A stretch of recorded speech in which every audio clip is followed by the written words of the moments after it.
Possibly the last walk down the dock at Mahe here in Seychelles. Last frozen yogurt that we're enjoying because of the sweltering heat. Been sweating buckets for the last 2 months here in the equatorial degrees.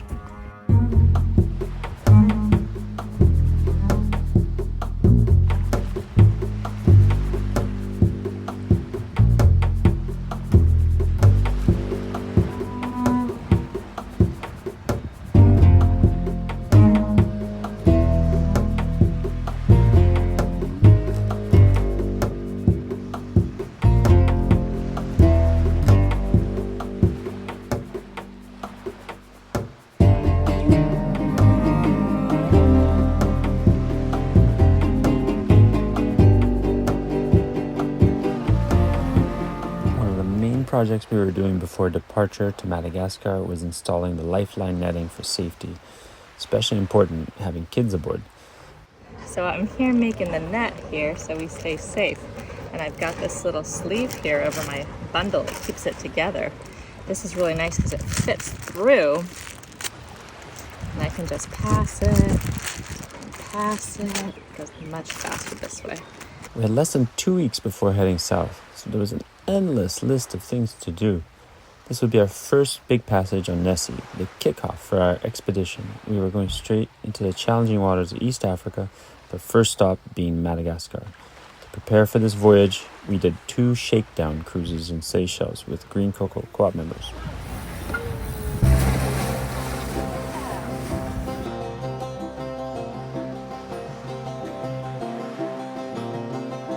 In our first trip, we went north to remote Bird Island and the famous inner islands of Praslin and La Digue with our friends Judy and Matt, our rigger Ian, and Grandma Susie to help with the kids. For our second trip, we did a scuba adventure with Russ's family and friends Chase and Dawn.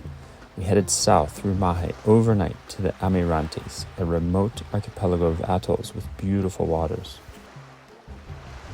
Both trips were a success. We saw amazing places and we overcame a lot of problems, like running out of water due to a water maker failure. Shakedown trips are meant to put a boat through her paces. It helped us realize exactly what Nessie needed before we headed out to sea for good. Thankfully, we had some new crew to help us with the final push before departure. They are babies and they climb back up the beach and they lay their eggs and it keeps going round and round and round. Jolie is our onboard teacher for the kids for the next 4 months. She comes from West Australia and has training in Waldorf education. She's also built her own tiny home, so she was keen to get hands-on with boat projects. First? The biggest job we had was building a new solar array for Nessie. It all started by designing this array with the boatyard's head welder, then taking apart the old kayak support over the transom. After weeks of back and forth, we finally docked Nessie and got the new stainless steel support on board.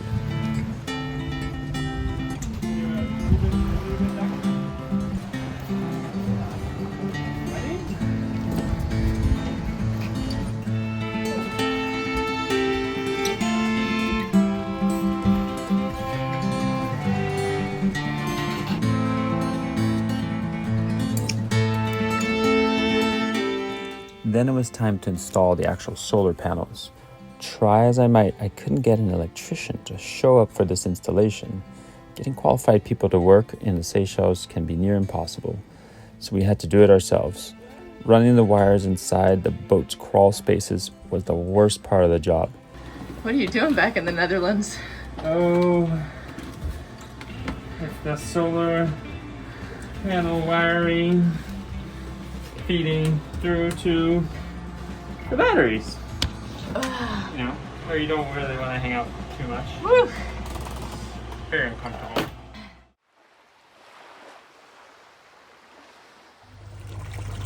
You can see.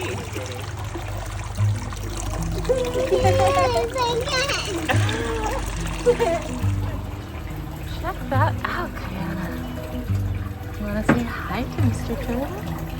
Being in the equator in the hot time of year, there was equatorial chaos with wild gales followed by total calms in the Seychelles.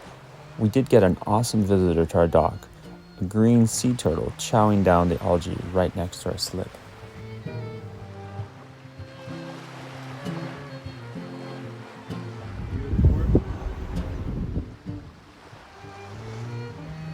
After 5 weeks with us, it was time to say farewell to Grandma Susie. We're so grateful for her time with us. She gave the girls that special grandma love, a source of stability among all the chaos of our Seychelles boat prep and rather eventful shakedown trips.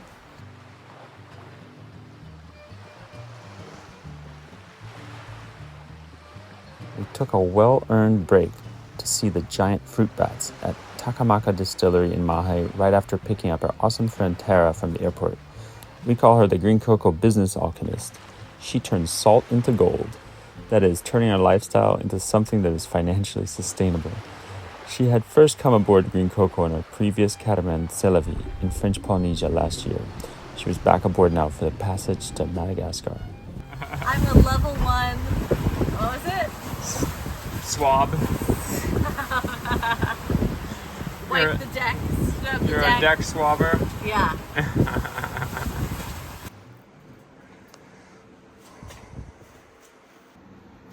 Okay, on the bottom you see you have another washer, okay? Yep.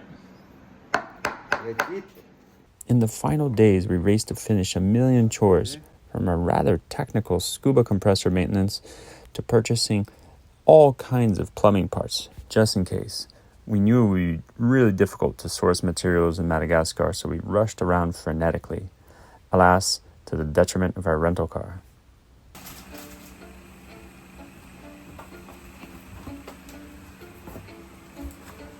Get some more boxes, more bins. We always need more bins. Can't seem to have enough bins in our life. Nobody realizes what a huge job it is to provision a boat for a voyage. For our passage to Madagascar, we would have 9 people for 2 weeks at sea. So there is a lot of food we needed. The first stop was the grocery store for dry goods like cans, flour, rice, and also frozen foods. The best place to buy fresh produce for voyaging is the local farmer's market.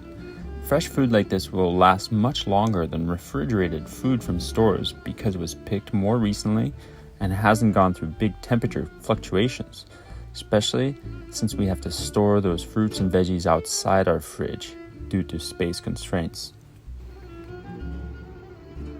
Moving the groceries to the boat is its own little mission. Then there's the question of storage. Where are we gonna put all this stuff? We have endless numbers of bins to store dry goods, and those nest under every floorboard and seat you can imagine. Every little space on a boat is utilized. The fresh produce usually lives in bowls and baskets and nets all around the boat, and the greens, cheeses, and meats go in the fridges. Finally, there's the kitchen. At first, we thought the espresso machine and rice cooker were luxury items that needed to go. But after our last shakedown cruise with propane issues, we realized having backup ways to cook with electricity was actually really important.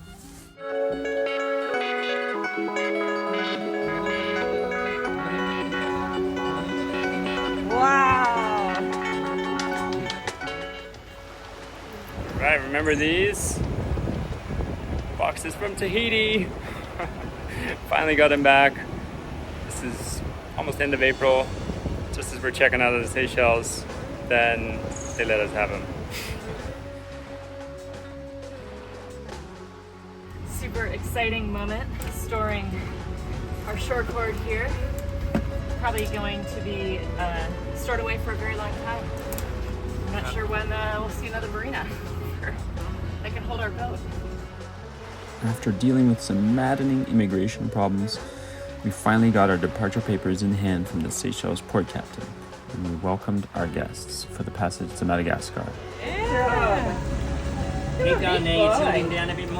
Clint, his 4-year-old son Ollie, and Grandma Judy. They were an adventurous family from Australia keen to experience a multi-day passage on the catamaran.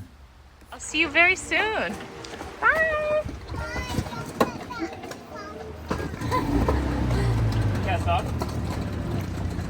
We're leaving! So, the boat's clean, we have our guests, And it's time to untie. Captain K, how do you feel? Liberated! Woo!